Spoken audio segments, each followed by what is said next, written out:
పాతకాలం వాళ్ళం, పాతకాలం మాటలు అవన్నీ ఇప్పుడు పిల్లలకి నచ్చుతాయి అంటావా? నచ్చుతాయి. మేము చెప్పినా వింటారా? ఎందుకేనో మేము ఇట్లా విన్నారంటే ఇప్పుడు మేము చెప్పే మాటలు వింటే మీరు కూడా బాగుపడతారు. ఇప్పుడు కాలమేమో అంతా మారిపోయింది. ఏం కాదులే, మా మాటలు చక్కగా మరి ఇప్పుడు చెప్పించుకోవటం కాదు, అవన్నీ మళ్ళీ మీరు మైండ్లో పెట్టుకుని అప్పుడు రోజుల్లో మా అమ్మమ్మ వాళ్ళు, మా తాతలు అందరు ఇట్లా ఉండేవాళ్ళని గుర్తుపెట్టుకుని అవి ఫాలో అవ్వండి. ఆ గుర్తుకే మరి చక్కగా ఉంటుంది జీవితం. అప్పుడు ఏముందయ్యా, అప్పుడు మేము మా నాన్నవాళ్ళు 3 అన్నదమ్ములు. మా నాన్న చిన్నాడు. మా నాన్నకి మీ పెద్ద అంటే 3 అన్నదమ్ములు. ఫస్ట్ ఆయన పేరు కోటయ్య, రెండో ఆయన పేరు పకీరయ్య, మా నాన్న పేరు రత్తయ్య. ఓకే. ఇప్పుడు పకీరయ్య తాతయ్యనా మమ్మీ బ్యాంక్ ప్రెసిడెంట్గా చేసింది? పకీరయ్య తాతయ్య దుగ్గరాల బ్యాంకులో అప్పుడు ఇది ఉండేది, చేసేవాళ్ళు అనమాట. మా నాన్నేమో అంతా వ్యవసాయం చేసేవాడు. మాకు తెలియనప్పుడే మా పెదనాన్న ఎప్పుడో చనిపోయారండి. మాకు ఆయన తెలియని కూడా. ఎంతమంది పిల్లలు ఆయనకు? అసలు పిల్లలు లేరు. పిల్లలు లేరు. అసలు భార్య ఎప్పుడో చచ్చిపోయింది. మాకు అసలు తెలియరు ఆయన ఎవరో కూడా. తర్వాత వీళ్ళు చెప్తుంటే ఎప్పుడన్నా వింటాం తప్పితే ఇక పెద్దగా ఏం తెలియదు అనమాట. అయితే పకీరయ్య తాతయ్యకి 4 అమ్మాయిలు, 1 అబ్బాయి. 4 అమ్మాయిలు, 1 మా నాన్నకేమో 4 అమ్మాయిలు, 3 అబ్బాయిలు. పక్క పక్కనే ఇళ్ళు, ఎప్పుడు కలిసి మెలిసి అందరూ ఆ ఇంట్లోనే పెద్ద ఇల్లు, అటు ఇటు తిరుగుతా. ఇంట్లో ఎప్పుడు మా ఇంట్లో ఒక 20 మంది, మా పెదనాన్న గారి ఇంట్లో ఒక 20 మంది, ఎప్పుడు జనం ఒక పండగలాగా ఉండేదన్నమాట. ఇప్పుడు వాళ్ళకి ఏముంది, ఇంట్లో ఒక్కొక్కళ్ళు ఉంటున్నారు, పండగలు తెలియవు, పబ్బాలు తెలియవు, ఏమీ తెలియవు అనమాట. అప్పుడు బాగా ఎంజాయ్ చేసేవాళ్ళం అందరం. ఇక అట్లా సరే ఇక మా నాన్న ఇక పెదనాన్నగారు అక్కాయలు అందరూ పెళ్ళిళ్ళు అయిపోయినాయి, వాళ్ళ అబ్బాయిది అయిపోయింది. మా నాన్న కూడా ఇక ఒక్కొక్కళ్ళే అందరి మా పెళ్ళిళ్ళు చేసుకుంటూ వచ్చారు. ఇప్పుడు ఆ పకీరయ్య తాతల పిల్లల పేర్లు వరమ్మ, రాధమ్మ అంటారు. వరమ్మ, రాధమ్మ, సాంబమ్మ, పూర్ణమ్మ. కొడుకు పేరు జనార్దనం. 4 అమ్మాయిలు, కొడుకు జనార్దనం. మా నాన్నకు వచ్చి మొదట అనసూయ ఆమె పేరు అసలు. రెండో ఆమె అనసూయ, తర్వాత కోటేశ్వరరావు మగపిల్లాడు, తర్వాత సీతామహాలక్ష్మి, తర్వాత వెంకటేశ్వరరావు, తర్వాత సామ్రాజ్యమ్మ, తర్వాత నాగేంద్రమ్మ, నేను నాగేంద్రమ్మ. అంటే నా పేరు మీరు అందరూ బుడ్డమ్మాయి అని పిలుస్తారుగా, నా పేరు నాగేంద్రమ్మ. నాగేంద్రమ్మ తర్వాత సాంబశివరావు. మా సంతానం, నాన్న సంతానం ఇది. ఇక అందరం బాగా ఆడతా పాడుతూ ఉండేవాళ్ళం. కోటేశ్వరరావు, సాంబశివరావు, మధ్యలో ఆయన పేరు వెంకటేశ్వరరావు అయితే రంగారావు అని పిలుస్తారులే. వెంకటేశ్వరరావు పేరు ఎవరికి తెలియదు. సాంబశివరావునేమో సింహాద్రి అని పిలుస్తారు. కోటేశ్వరరావుని మాత్రం కోటేశ్వరరావు అని పిలిచేవాళ్ళు అనమాట. ఇంకా అందరినీ మామూలుగా అని పిలుస్తారు, కానీ నన్నేమో నాగేంద్రం అయితే పేరు బుడ్డమ్మాయి అని పిలుస్తారు. అందరిలో ఆడపిల్లలు నువ్వే లాస్ట్. అందరూ పిల్లల కంటే కూడా నువ్వే లాస్ట్. నీకు ఒకడే తమ్ముడు. ఇక అందుకని ఆ మొదటి నుంచి బుడ్డమ్మాయి అంటారనమాట. ఇక అట్లా అప్పుడు సంసారాలు. మరి మా నాన్న, మా పెదనాన్నే ఆ ఊర్లో గ్రామ పెద్దలుగా ఉండేవాళ్ళు. పెద్దోట్లపూడి మాది అసలు పెద్ద ఊరి పేరు చెప్పలేదుగా. అసలు నీకు ఊరి పేరు చెప్పలేదుగా, ముందే ఊరి పేరు చెప్పాలిగా అసలు. మాది పెద్దోట్లపూడి. ఇంటి పేరు శరణు పకీరయ్య గారు, శరణు రత్తయ్య గారు, వీళ్ళ సంతానం. ఇప్పుడు దాకా చెప్పింది నేను. ఇక వాళ్ళంతా తాత ఏం చేసేవాళ్ళు? వ్యవసాయమే. అచ్చంగా వ్యవసాయం. పకీరయ్య గారు కూడా వ్యవసాయం, కానీ అప్పుడు అన్నాళ్ళదమ్ముల ప్రేమలు ఎక్కువ ఉండేవి. పెద్దాళ్ళ మాట చదవదాటేవాళ్ళు కాదు, చిన్నాళ్ళు ఎవరన్నా ఉంటే అస్సలు. అప్పుడు ఈ తాతయ్యకేమో మా నాన్నకి, ఆయన పెద్ద ఆయన కదా పకీరయ్య గారు, ఆయన కొంచెం రాజకీయాలు, కొంచెం పొలిటికల్గా పెద్దరికంగా తిరిగేవాళ్ళు. మా నాన్నకేమో తమ్ముడేమో కొంచెం వ్యవసాయం పండించడం ఇదంతా చేయటం, ఇంకా ఏ రోజు అన్నకి లెక్కలు చెప్పడం ఇట్లాంటివి చేస్తూ ఉండేవాళ్ళు అనమాట. అప్పుడు మళ్ళీ వీళ్ళకి తోడబుట్టిన ఒక ఉంది. ఇక అవన్నీ అవి చాలా ఉంటాయి. ఇక ఆ చరిత్ర అంటే చాలా ఉంటుందిలే. కానీ ఆ తోడబుట్టిన వాళ్ళన్నా, అప్పుడు అక్క చెల్లెళ్ళన్నా, అన్నాదమ్ముళ్ళన్నా, అన్నా చెల్లెళ్ళన్నా ఎంత ఆప్యాయతగా ఉండేవాళ్ళని. ఇంకా వాళ్ళు కనపడకపోతే చెల్లెళ్ళు కానీ అక్కలు కానీ ఉంటే అసలు వీళ్ళకి కనపడకపోతే వాళ్ళు అంత ఇదిగా ఉండేవాళ్ళు అనమాట, ప్రేమలుగా. ఇంకా అట్లా ఉండేవాళ్ళం. ఇక ఉండగా ఇక ఎవరి వాళ్ళే పెళ్ళిళ్ళు అయిపోయినాయి, అట్లా పెళ్ళిళ్ళు చేసుకొచ్చారు. మా నాన్నకి ఊరు పెద్దగా ఉండేవాడు. తర్వాత ఇక పకైరయ్య గారు పంచాయతీలో అలా అన్న పోటీలు అరేంజ్ చేశారా? పోటీలు ఏం చేసినట్టు లేరు, కానీ ఇప్పుడు కాకపోతే ఎవరన్నా వీళ్ళంతా అప్పుడు కొత్త రఘురామయ్య గారని, బ్రహ్మానందరెడ్డి, కాసు బ్రహ్మానందరెడ్డి, వీళ్ళంతా కూడా పొలిటికల్గా మా ఊరు వచ్చిన మన ఇంట్లోనే తాతయ్య ఏది మాజీ సీఎం ఇక్కడ మన ఇంట్లోనే భోజనాలు. తాతయ్య మా పెదనాన్నేమో కొంచెం పై ఎత్తున లీడర్ లాగా తిరిగేవాళ్ళు. ఇంకా చెప్పేసి వీళ్ళకి వంటలు చేయించాలిరా తమ్ముడు అని అంటే ఇంకా అంతా వంటలు అన్నీ అట్లా చేపిస్తా ఇక్కడ మన ఇంట్లోనే భోజనాలు అవి పెట్టేవాళ్ళం. అప్పుడు రాజకీయ నాయకులు వచ్చినా, అప్పుడు ఓళ్ళల్లో ఇది హరికథలు బుర్రకథలు ఎక్కువ. అప్పుడు ఈ సినిమాలు అవి ఏం లేవుగా, ఆ హరికథలు బుర్రకథలు వాళ్ళు వచ్చినా ఇంట్లో భోజనాలు ఎంత అప్పుడు మహా సందడిగా ఉండేదిలే. ఇప్పుడు ఒక మనిషి మీది పెద్దవాళ్ళు ఇప్పుడు మొత్తంలో మీది మాత్రమే డాబా ఇల్లా? అప్పుడు ఇంకొకటి ఉండేది అటు బజార్న, ఈ బజార్న మాది మా పెదనాన్న రెండే ఉండే. అందుకని అందరు డాబా తాతయ్య, డాబా మా అమ్మాళ్ళు అనేవాళ్ళు అనమాట. అప్పుడు రిచ్లే. ఇప్పుడు పకీరయ్య తాతకి ఎన్ని ఎకరాలు ఉండేది పొలాలు? అప్పుడు ఉండేవి, ఆ రోజుల్లో ఉండేవి. కానీ తర్వాత పిల్లలు పెద్ద అయ్యి తాతకు కూడా ఒక 20 ఎకరాల దాకా ఉండేది. పిల్లలకి సంతానం అందరికి కట్నాలు అట్లా ఎత్తుకుంటూ ఇంకా తాతయ్య ఒక కొంచెం మధ్యలో ఒక రాంగ్ స్టెప్ వేశారు బిజినెస్లో. ఏం బిజినెస్? అవి ఏదో బిజినెస్లు ఉంటాయి అయ్యా, ఇప్పుడు నీకు ఎందుకు అయ్యా బిజినెస్లు అన్నీ అయ్యా నకటి లే బిజినెస్ చెప్పు, తెలుస్తుంది అందరికి. ఏదో బిజినెస్ అన్నాగా బిజినెస్ అని గుర్తుపెట్టుకో. అంటే పొగాకు కాదులే, అప్పుడు పసుపు అవి తోలి ఒక మిల్లుకు తోలి వాళ్ళేమో ఇక ఎంత ఒక రాజకీయం. ఇక ఆయనకి బ్యాడ్ టైం, అది బ్యాడ్ టైం స్టార్ట్ అయింది. అప్పుడు అక్కడ దెబ్బతిన్నారు మా నాన్న. పకైరయ్య గారు బాగానే ఉండారు, మా నాన్న రత్తయ్య గారు ఆదుకోలే. ఆయన అంటే ఆదుకోలేదు. ఇక ఈయన ఏం చేశాడు, ఈ పిల్లల పెళ్ళిళ్ళు అప్పుడు ఎట్లా చేసేవాళ్ళు పెళ్ళిళ్ళు అంటే 5 రోజులు పెళ్ళిళ్ళు, ఊరంతా పందిళ్ళు. అసలు ఇప్పుడు లక్షలు బయటన ఆనందాలు అంతా తాటాకు పందిళ్ళు అట్లా చేసేవాళ్ళు అనమాట. అట్లా అప్పుడు ఉంది కదా. తర్వాత చూసుకునేసరికి ఇంకా కొంచెం ఇంకా కొడుకులకి అప్పుడు ఇక మంచి ఈ నాన్న పేరుతోటి కొడుకులు పెద్ద ఉద్యోగాలు రాలేదు. ఇక ఈ అల్లుళ్ళు ఇక దీంతో కొంచెం మా నాన్న చితికిపోయారు. చితికిపోయి అక్కల పెళ్ళిళ్ళు అందరూ బాగానే చేశారు. ఇక వచ్చేసరికి నా పెళ్ళి దగ్గరికి వచ్చాం. పెళ్ళి దగ్గరికి వస్తే మా పెద్ద అక్కయ్యకి 7 సంతానం, అనసూయమ్మకి పెద్ద అమ్మ. మా అన్నయ్యకి 4, 3 ఆడపిల్లలు, ఒక మగ పిల్లాడు. కోటేశ్వరరావు కోటేశ్వరరావు గారి పిల్లల పేర్లు సుజాత, సుధాకరు. మరి లల్లి, బుజ్జి అంటాం. అసలు పేర్లు ఏవో ఉండవు.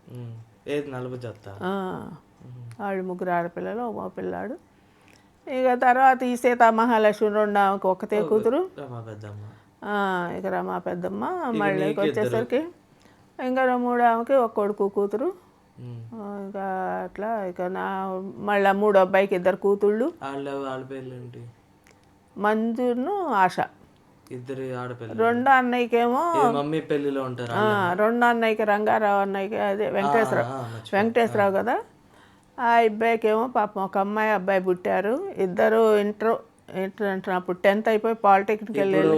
అమ్మమ్మ వాళ్ళ పెద్దక్క వాళ్ళ అమ్మాయికే ఆ అమ్మమ్మ వాళ్ళ తమ్ముడిని అదే మీ అన్నని ఇచ్చారు, అంతే కదా? అక్కయ్య వాళ్ళ కూతుర్ని మా 2వ అన్నయ్యకి ఇచ్చారు. మేనరికం. సో వాళ్ళు ఏమైందంటే ఇక ఇచ్చారు.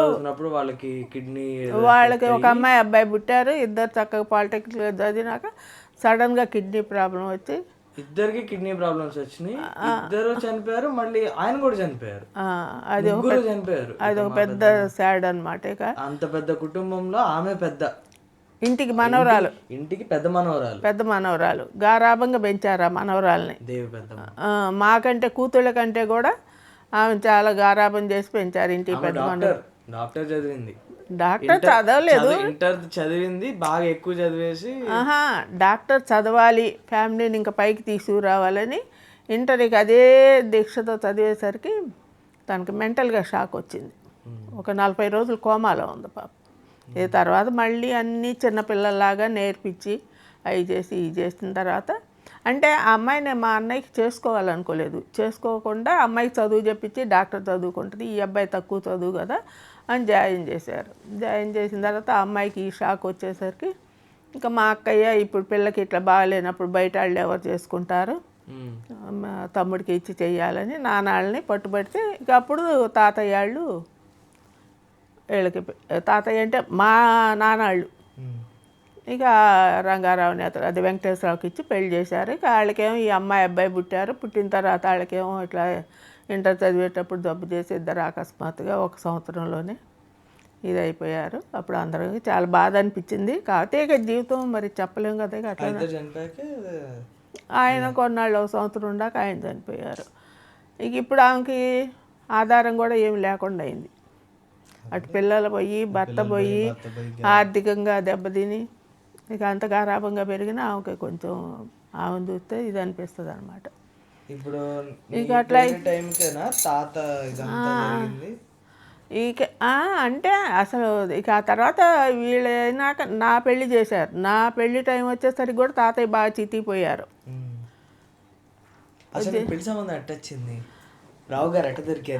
అసలు నా పెళ్లి టైంకి తాతయ్యకి బాగా చితికిపోయారు. నా పెళ్లి చేయటానికి కూడా శక్తి లేదు తాతయ్యకి, డబ్బు లేదు అప్పటికి. ఆర్థికంగా బాగా దెబ్బతినిపోయారు అనమాట. ఈ బిజినెస్లు చేసి అంతా చేసి ఇంకా అందరు అనుకునేవాళ్ళు ఈ అమ్మాయి పెళ్లి చేయగలుగుతారా చేయలేరా, బుడ్డమ్మాయి పెళ్లి చేస్తారా చేయరా అన్నట్టు పక్కన ఇరుగు పొరుగు ఉంటారు కదా, అనుకుంటారు కదా మాట సంగతిగా ఏంది ఇట్లా అని అనుకునేవాళ్ళు. కానీ అవన్నీ పట్టించుకునేవాళ్ళు కాదు, ఇది చేసేవాళ్ళు కాదు. కాకపోతే ఇక అప్పుడు నాకు మా ఊర్లో మహిళా మండలి ఉండేది. మహిళా మండలిలో నాగళ్ళ అనవాయమ్మ గారని మహిళా మండలి ప్రెసిడెంటు. నేనంటే చాలా ప్రేమగా ఉండేది. ఇక అక్కడికి వెళ్ళి నేను కుట్టు మిషను, యాంబర్ చరకాలు, రాట్నాలు ఇవన్నీ నేర్చుకున్నా. అక్కడ కుట్టు మిషన్ కూడా నేర్చుకుంటే వాళ్ళు మిషన్ కూడా ఇది దీనిగా ఇచ్చారు. గిఫ్ట్ అంతా అదే ట్రైనింగ్లో ఫ్రీగా ఇచ్చారు అప్పుడు రోజుల్లో. ఇక అట్లా కుట్టుకుంటే అట్లా ఉండేదాన్ని. ఇక మా నాన్నకు కూడా కొంచెం చేదోడు వాదోడుగా ఎప్పుడన్నా 10 రూపాయలు, అప్పుడు 10 రూపాయలు అన్న గొప్ప అనమాట. ఏదో ఒకటి కుట్టుకుంటా అట్లా ఉండేదాన్ని. ఇక సరే పెళ్లి వయసు వచ్చింది, తాతయ్యకి శక్తి లేదు. అసలు ముందు మీ మమ్మీ పేరు చెప్పలా? మాణిక్యమ్మ మా మమ్మీ పేరు. మాణిక్యమ్మ. మా నాన్నకి మళ్ళీ మేనగోడలే మా అమ్మ. అది మేనరకమే. అంటే మీ నాన్న మా అమ్మమ్మ మీ అమ్మమ్మ వాళ్ళ మా అమ్మమ్మ ఇంకొక అప్పచెల్లెలు వాళ్ళ తమ్ముడికి చేసుకున్నారు. మేనరకమే మా అమ్మకి. మా నాన్న రత్తయ్య గారు మావయ్య అవుతారు. మావయ్య అవుతారు. ఇక అట్లా ఇక నా పెళ్లి డిఫరెన్స్ ఎంత ఉండేది అప్రాక్సిమేట్గా? అప్పుడు వెనక ఎవరికైనా 10-12 ఏళ్ళు 15 ఏళ్ళ దాకా ఉండేది తేడా అప్పుడు.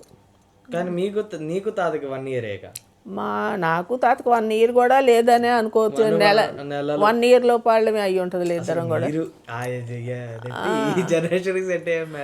ఇక అదే ఇక వీళ్ళందరూ చేశారు. ఇక పిల్లలు అందరికి ఇది అయిపోయినాయి. అప్పుడు ఇంకా మా 2 అన్నయ్య పెళ్లి కాల, వెంకటేశ్వరరావు పెళ్లి కాల. ఈ అమ్మాయి చదువుకోవటానికి వెళ్ళిందిగా, మనవరాళ్ళని చదువుకు పంపించారు కదా. అందుకని ఈయన అప్పుడు ఎక్కడ నర్సరాపేటలో అప్పుడు ITI బాస్ జాబ్ చేస్తున్నాడు. వెంకటేశ్వర చేస్తున్నాడు. ఇక ఆయన ఇది చూస్తున్నారు. ఇక నా పెళ్లి టైం వచ్చేసరికి తాతయ్య బాగా చితికిపోయాడు. తాతయ్య అంటే మా నాన్న, ఈ తాతయ్య అంటే ఇటు పోద్ది కదా అర్థం. చితికిపోయిన తర్వాత అసలు పెళ్లి చేస్తారా చెయ్యరా ఏంటి, ఈ అమ్మాయికి ఎక్కడ సంబంధాలు చూడలేదు, వీళ్ళు ఏం పైసా ఖర్చు పెట్టే ఓపిక లేదు అని అనుకునేవాళ్ళు ఊళ్ళో జనం. అంటే కొద్దిగా చెవులను పడతాయి కదా, చెవులు పడ్డా మనమేం పట్టించుకునేవాళ్ళం కాదు. సరే మా ఇంటి వెనకమాలు అన్సూరమ్మ గారని ఉండేవాళ్ళు. వాళ్ళకి రాయనపాడు చుట్టేరకు ఉంది. రాయనపాడు చుట్టేరకు ఉండి ఒకరోజు ఏదో మాటల మీద వచ్చి వాళ్ళ రాయనపాడులో 4 అన్నదమ్ములంట. వాళ్ళ అమ్మ నాన్నకి తర్వాత చెబుతా ఇక ఈ అబ్బాయి ఒక అబ్బాయి ఉన్నాడు, ఇట్లా ఆ అబ్బాయికి బుడ్డమ్మాయిని ఇస్తే బాగుంటుంది, వాళ్ళు కూడా కొంచెం ఇట్లా బతికి చెడ్డారు, వాళ్ళు కూడా చితికిపోయారు, ఈ అమ్మాయిని ఇస్తే బాగుంటుందని తన మనసులో అనుకుందంట. అనుకుని వాళ్ళతో చెప్పిందంట, ఇట్లా మా బాబాయ్ గారు అమ్మాయి ఉంది, వాళ్ళు ఏం కట్నాలు ఇవ్వలేరు, మరి మీరే చేసుకుంటే మీ అబ్బాయికి కూడా ఎక్కువ కట్నాలు, మీకు కూడా ఇదే ఉంది కదా చేసుకుంటే అని మాట అని వచ్చిందంట. అని వచ్చి ఇక్కడికి వచ్చి ఇట్లా అని చెప్పింది, ఇట్లా మా పిన్ని గారు అబ్బాయిను వాళ్ళు 4 కొడుకులు, ఆమెకి మా పిన్ని బాబాయికి 4 కొడుకులు, ఒక ఆడపిల్ల, 3 పెళ్ళిళ్ళు అయిపోయినాయి, ఆడపిల్ల పెళ్ళి అయిపోయింది, ఒక అబ్బాయి ఉన్నాడు హైదరాబాద్. నాయనమ్మ పెళ్ళి కూడా అయిపోయింది అయితే, మొత్తం నాయనమ్మ పెళ్ళి అయ్యాకే తాత పెళ్ళి. ఏ నాయనమ్మ నాగేంద్ర అందరే నాకే లాస్ట్ మా పెళ్ళి అని అంటే, ఇక సరేలే చూద్దాంలే అన్నాడు మా నాన్న. చూద్దాంలే అంటే ఇంకా కాదు, ఇక మళ్ళీ కట్నాలు లేకుండా అంటే మళ్ళీ అంతకంటే మంచి సంబంధం రాదు, అబ్బాయి బుద్ధిమంతుడు మంచాడు అని చెప్పి చెప్పుకొచ్చేది. సరే అట్లా కదలేసి సరే అని ఒప్పుకున్నారు. ఒప్పుకున్న తర్వాత ఇక కట్నాలు అంటే కట్నాలు ఏమి ఇవ్వలేమని అన్నారు వీళ్ళు. ఆ అబ్బాయి మామూలు చదివే, 5-6 తరగతులు చదువు ఎక్కువ లేదు. చదువు లేకపోయినా అప్పుడు మల్కాజ్గిరిలో, హైదరాబాద్ మల్కాజ్గిరిలో షావలేస్ కంపెనీలో పనిచేస్తున్నారు డ్రైవర్గా. మా తాత గురించి డ్రైవర్గా చేస్తున్నారు అనమాట. వాళ్ళు కాటవనేని గోవిందయ్య గారు అబ్బాయి. కాటవనేని గోవిందయ్య గారు నాగరత్నమ్మ గారి 4వ సంతానం. ఇప్పుడు మా తాత వాళ్ళ నాన్నకి 4 పిల్లలు, ఒక అమ్మాయి. పెద్ద తాత పేరు సుబ్బారావు, 2వ తాత పేరు హనుమంతరావు, 3వ తాత పేరు కె వెంకటేశ్వరరావు, మా తాత సత్యనారాయణరావు, లాస్ట్ నాగేంద్రమ్మ, ఆమె పేరు నాగేంద్రమ్మ, మా నాయనమ్మ. ఇక అట్లా ఆ సంబంధం కుదిరింది. కుదిరిన తర్వాత ఇక పెళ్లి చేస్తే, పెళ్లి చూపులు కదా వచ్చినప్పుడు మరి వడ్లపూడి తాత వచ్చారు, పెద్ద అప్పుడు ఏదో స్టైల్ అటు ఇటు తిరుగుతా జనాన్ని ఆకర్షించి అప్పుడు ట్రాన్సిస్టర్ అది కాదు, ట్రాన్సిస్టర్లో చిన్న రేడియోలు ఉండి మన అదే సినిమా, ఈ విక్రమ్ సినిమాలో హీరో సూర్య వస్తాడు కదా, చేతిలో పట్టుకుని వచ్చేట్లు పెట్టి, తాతలా వచ్చాడు ఆ రోజుల్లో. ఆ రోజుల్లో వచ్చి ఏదో పెళ్లి చూపులు అయినాయి అంటే అయినాయి అనిపించారు, వెళ్ళిపోయారు. ఏమడిగారు పెళ్లి చూపుల్లో? తాతే ఉన్న అడిగాడా? పెళ్లి చూపుల ఊరికి చూసి వెళ్ళారు. అంతకుముందు వాళ్ళ అన్నయ్య వాళ్ళు వచ్చి చూశారు. ఎవరు? కేవి తాత? వాళ్ళ 2 అన్నయ్య, హనుమంతరావు గారును వాళ్ళ పెదనాన్నగారు అబ్బాయి, ఇంకొక ఆయన పెద్దమ్మ గారు అబ్బాయి సూరాయపాలెంలో, ఆయన పేరు శేషయ్య గారు. వాళ్ళు వచ్చి చూశారు. అది కూడా ఎక్కడ చూశారు, నేను మహిళా మండలి దగ్గర, అప్పుడు ఏయోటి ఆ మహిళా మండలి అప్పుడు ఈ రాజకీయ నాయకులు అందరూ వస్తే ఈ కాగితాలు కట్టేవాళ్ళు ఊరంతా. ఆ కాగితాలు అవి డిజైన్ పేపర్లు ఇవన్నీ అతికిచ్చేవాళ్ళు. అవి నేను బాగా వేసేదాన్ని కటింగు అప్పుడు రోజుల్లో. ఇక ఎవరన్నా వస్తున్నారంటే నాకు ముందు ఈ కాగితాలు కట్టలు పంపించేవాళ్ళు కటింగులకి. ఇక వేసి పంపి ఆ రోజు ఎవరబ్బా వస్తున్నారని చెప్పి ఇక ఇవన్నీ కడతానికి అక్కడ మహిళా మండలి దగ్గర వాళ్ళది డాబా, అంటే వేరే బజారు, వాళ్ళ డాబా మీద కాగితాలు కడుతున్నానంట. అంటే ఎందుకు అంటున్నానంటే వీళ్ళు పెళ్లి చూపులకు వచ్చేది తెలియదు. మీకు కూడా తెలియదు, ఎవరికి ఇంట్లో వాళ్ళకి తెలుసో ఏమో కానీ నాకైతే తెలియదు. పలానా చాట ఉందో ఈ అమ్మాయి లేదు అని అంటే అక్కడికే వచ్చి నేను పైన కడతంటే చూసి వెళ్ళారంట. అప్పుడు కూడా అంతే. ఇప్పుడు సింక్ అయ్యావా? ఇప్పుడు సింక్ అయ్యా. నేను 5-4 ఉండేదాన్ని, ఇప్పుడు 5-2కి వచ్చా. పర్లేదు. ఇక చూసి వెళ్ళి ఆ అమ్మాయి బాగానే ఉంది, మన సత్యానికి బాగానే ఉంటుంది, అంటే సత్యనారాయణగా తాత పేరు సత్యం అనేవాళ్ళు, సత్యానికి బాగానే ఉంటుంది అని చెప్పారంటే ఇక వాళ్ళు అక్కడ నుంచి ప్రొసీడ్ అయ్యారనమాట. పెళ్లి చూపులు అయిపోయినాయి. ఇక తర్వాత తాత వచ్చి చూసుకున్నారు, అయిపోయింది. తాత అంటే ఏదో అప్పుడు పెద్దాళ్ళు ఉండేవాళ్ళు, ఊరకట చూసి ఏ క్వశ్చన్ అడగలేదా నిన్ను? ఏ క్వశ్చన్? పెళ్లి తర్వాత ఏంటి, నేనేం చేస్తాను, ఏమి అప్పుడు అసలు ఇప్పుడులా మాట్లాడేవాళ్ళం కాదుగా, మాట్లాడేవాళ్ళం కాదు. మొహం చూసుకున్నాం కానీ మొహం కూడా నేనైతే సరిగ్గా దోడలా. మా ఇంట్లో మా వంటింట్లోంచి ఒక గూడు ఉంటుంది. ఆ గూట్లో నుంచి చూస్తే వెనకమాల అనసూరమ్మ పెళ్లి సంబంధం తీసుకొచ్చింది కదా, వాళ్ళ ఇల్లు కానొచ్చింది. వాళ్ళ ఇంటికి వచ్చారు వీళ్ళు. తాతయ్యకి వాళ్ళు అక్కే అవుతుంది అనసూరమ్మ, వాళ్ళ ఇంటికి వచ్చారు. అయితే ఇట్లా ఆ గూట్లో నుంచి చూసా. అంటే ఇప్పుడు నీది తాత కూడా దూరపు చుట్టరకమే.